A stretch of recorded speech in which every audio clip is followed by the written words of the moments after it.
قیامت کے دن ہر نعمت کے بارے میں سوال ہوگا، چاہے وہ نعمت جسمانی ہو یا روحانی، ضرورت کی ہو یا عیش و راحت کی، حتیٰ کہ ٹھنڈے پانی، درخت سائے اور راحت کی نیند کے بارے میں بھی سوال ہوگا۔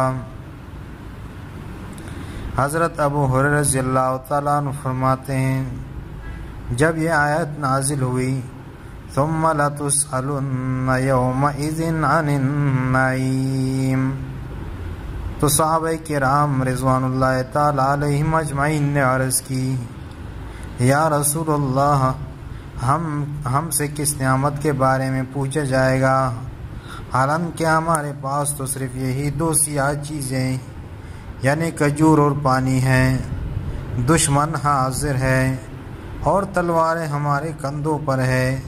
ارشاد فرمایا قریب ایسا ہی ہوگا۔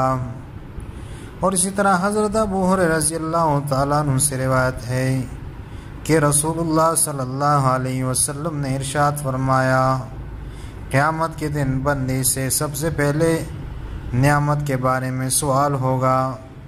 اس سے پوچھا جائے گا،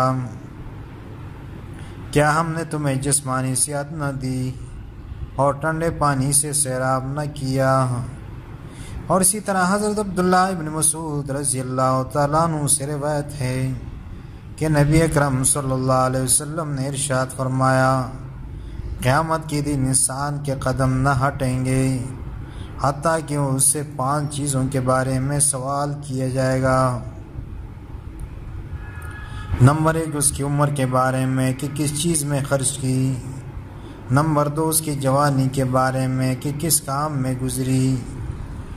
نمبر 3 اور 4، اس کے مال کے بارے میں کہ کہاں سے کمایا اور کہاں خرچ کیا۔ نمبر 5، اس کے علم کے بارے میں کہ اس پر کتنا عمل کیا۔ اللہ تعالیٰ سے دعا ہے کہ اللہ تعالیٰ ہر مسلمان کو اپنی نعمتوں کا شکر ادا کرنے کی توفیق عطا فرمائے۔